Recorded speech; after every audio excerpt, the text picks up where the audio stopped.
Hello. So I'm going to come out here and show you some of my plants. Some of them are mint. I've got some bell pepper and basil and well, just a bunch of different things. So let's take a look here. You can see right here, this one is the lemon mint. Some of the leaves are a little bit prettier than the others. Let me pull one off. See it in the sunlight, and you can kind of see it's real light colored, and it's got those ridges on the side, and yeah, you can really see the hairs on it. It's got a lot of little tiny hairs on the edges of the leaves all the way across on both sides. You can see some there too. Really difficult to see them, but you can. All right, and then I have, and that's the lemon mint. And then I have this one right here. This one is the regular mint. This is the wild mint, and it's got more of a pepperminty flavor to it. Can't really see any hairs on there, but it's much finer hairs. They're really tiny, and this isn't as pretty a leaf, but you'll notice it doesn't have the ridges on the side. It is slightly, ever so slightly ridged, but it is not nearly as ridged as that one.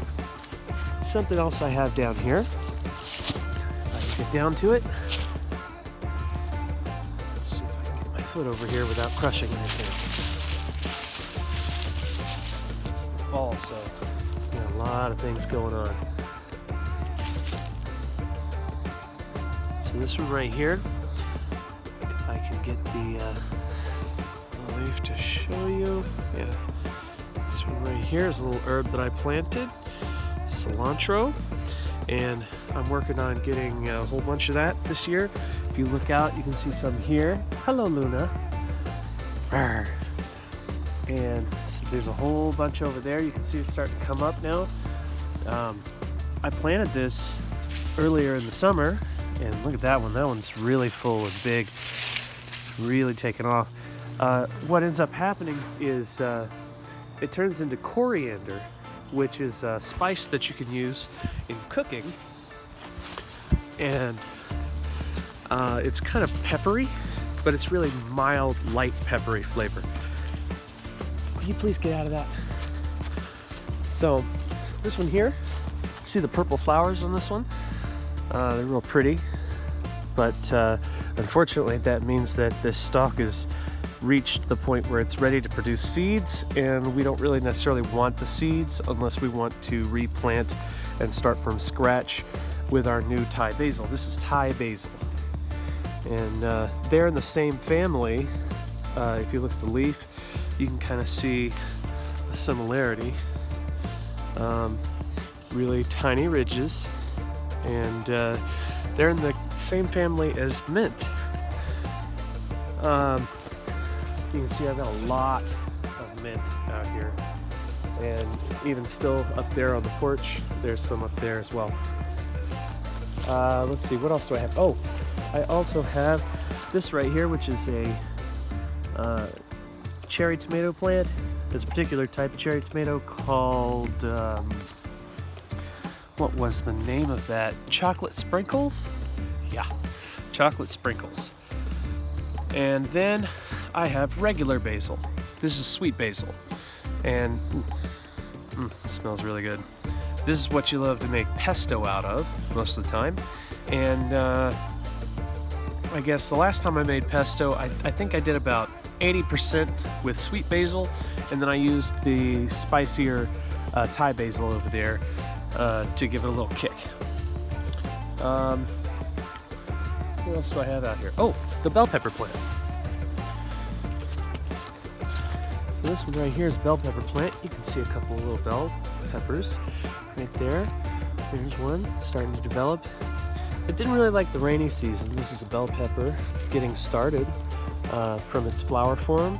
Every time that you see fruit or vegetables, you're looking at the result of what happened after the flower wilted away. which is really kind of cool. On my cherry tomato plants, what you'll see is little yellow buttercup looking flowers, and after those flowers go away and wilt, the cherry tomatoes start to develop on the tips. They start off green and then eventually turn into what looks like a miniature watermelon, which is kind of cool. But you might notice I'm sucking on my teeth a lot. I just put in my Smile Direct, what are they called? Retainers. And I'm starting a new process where I get my teeth straightened. You can kind of, I don't know if you can see it. You can't, it's really hard to see. See the edge right there? Yeah, it feels weird. It really does, but it's not bad. Getting back on track with the plants. Right here we've got a hosta, small hosta. It's not edible, but no, I take that back. There are parts that are edible. You can eat these. And this one right here, I still don't know what it is. It's growing from some little roots that we put down in there. It came in a package with a bunch of other things, and we weren't sure what it was, so we just put it in a tiny little container and got it started, and we'll see what happens in the spring. Now, something that's really interesting about basil and mint particularly, those two, they love water. I mean, they like water more than I like water, and I'm constantly walking around with my water bottles, a jug of water. So there's water somewhere near me all the time. And if you didn't know, water's very good for you. Your body is, primarily composed of water, so you should probably be drinking a lot of water. Take a hint from basil and mint. Both of them would have been considered weeds for the longest period of time. However, they have qualities that give flavor to your food. And so not only were we talking about a plant that provides, certain nutrients, but, ooh, that's cool. Where'd that go? Oh, that was neat. Look at the sun. Sorry. But something else that's really interesting about them is that I can leave them in just water and they'll do fine. They'll do fantastic even. So take a look at this one right here. This is a mint plant, regular mint, just wild mint that a friend pulled out of his yard. And it's sitting in an entire container of just water. There is very little dirt in here. It's pretty much entirely composed of just roots way down inside. And if I pour some of this, you can kind of see all of that is roots. That's not dirt. That's just roots. Tons of roots that have wrapped around in this container, and then they grew outside of the container into the next container. So I ended up putting it in the second container because this one couldn't retain enough water to keep it alive. So now it just basically sits in a whole bunch of water constantly. And here's another really cool thing.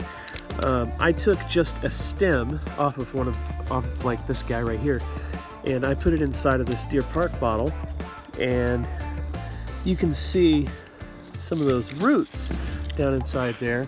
They just kind of send out all those little feeder roots, and this thing's been sitting here for, I don't know, about maybe since July. It's now November 3rd, so I mean, I've added nothing to this. There's no nutrients in here whatsoever. The only thing that's new is rainwater, and I keep emptying part of it out. So they're very resilient plants, and that's what I was saying. Take a hint from basil and from Thai basil and from regular mint and lemon mint. They may be considered weeds some places, but my goodness, they're a hardy plant. They can live through anything. These things have been outside in many, many, many frosts, and this is about 4 different years worth of growth that just keeps happening. And when the frost and the winter kill it off, it always comes back. I have never worried about it. In fact, my dad tried to kill off some of his at some points, and then had issues because they kept coming back, even though he used, weed killers and stuff to get rid of them. So let's take a look at this one right here. This is actually sweet mint, all right? And this is sweet mint here, and this is also sweet mint. You can see the difference in the leaf structure. I'm gonna pull one off and pull one off here. So the first one I'll show you is the regular mint. You see the regular mint right there and how regular it is. And it kind of almost looks a little bit like the sweet basil, but let's drop that and look at sweet mint. Oh, big difference, huh? All that bubbling and stuff and the extra ridging on the side. I think that sweet mint looks particularly, I don't know, I think the word is waxy. It's got this waxy texture to it on the outside, much like sweet basil does. And they're much closer in relation than other basils and mints. But they, oh God, they smell good. So, that's mint, basil, let's see, sweet basil, Thai basil, lemon mint, spearmint, regular mint, and sweet mint, right? Oh, and I had the chocolate mint. Where's the chocolate mint? So the chocolate mint almost looks identical. Here's my chocolate mint right here. It looks almost identical to the regular mint. I won't pull one off that. They're really small leaves right now. And then I have a jasmine plant here. Once the flowers come off of this eventually, then I can take the flowers off and I can turn that into jasmine tea, or I can put it in an infuser with some oils, essential oils and stuff, and allow the aroma to spread around. But those, they're really fragrant. I put them up by the mailbox at one point, and they were fantastic. And I'm looking forward to those again this year in the spring when they blossom. I've just got to get it inside pretty soon here before the frost kills it and sends me back to the beginning. I also started a potato plant this year, but that's what's left. Absolutely nothing. Just a winter dirt. They say that all you need to do is take your potatoes and put them inside of a container with plenty of soil and keep them watered and allow the plant to come up. Unfortunately, what I had happen was some parasites got to my potato plant and they killed the stalks over and over and over again. I'm just removing leaves. And I mean, they just eventually didn't come back. So I was out my potatoes. I was hoping to get some potatoes out of that, but I didn't. Take a look at all of this. All of these are called columbines. No, not the bad kind of columbine. We're not having a shooting around here. These are columbines right here. You can see a little picture of them.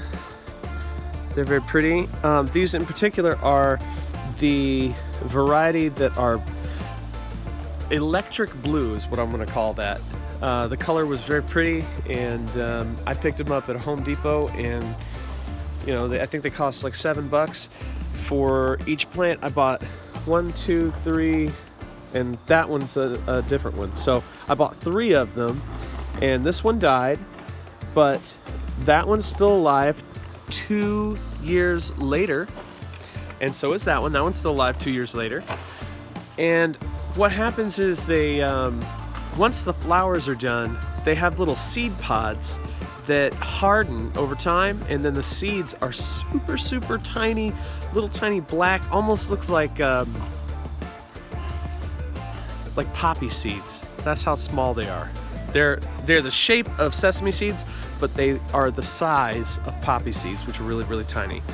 So I I collected tons of them from those 3 plants, and I gave some to my dad, and I put some over here, and I put some over there, and I just kind of spread them around in these pots, and I mean, look what's happened. It's awesome. I'm looking at having a whole mess of these columbines, and I'm going to plant them again this year. Something interesting about the mint, I'm going to go back to them because I love the mint plant. It's just resilient and ridiculous and makes no sense whatsoever, because you might try to kill it, you might do something wrong that you might think is wrong if you're gardening. You just can't kill it. You can't kill it. Freak accidents happen that kill it. That you can't kill it. You're not gonna kill it. This right here, well, this right here is a startup from a small plant. This one right here is actually a, oh, what's it called? Burning bush. Yes, the burning bush. What'll happen is next year, around the beginning of fall, those leaves, assuming that it has leaves by then, they'll turn bright red, and all my bushes up there, you see them, 1, 2, 3, and there's a tiny one over there at the end of the car. Those will all turn bright red as well, and something that's neat about them is that they are green all year long, and their wood, which you can't really see here because there's a lot of dirt, their wood, their stalks have really beautiful character. They're very woody, but they have these weird ridges on the side that I just think look really cool, even when it's bare. So when the leaves do fall off, it still looks kind of cool, which is what a lot of people say about, I forget what that, the dogwoods, or is it not dogwoods? It's the, well, anyway, it's got white bark, and the bark like peels off, and it's got a lot of character even when the leaves aren't there. So, yeah. But if you look around it, well, the reason why I was showing it to you is, look what's down here. More mint.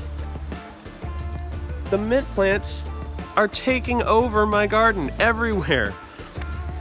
And I mean, this one right here started off as a weed inside one of these. Look, there's more mint. It went from here to down here. This has not moved. Look, watch.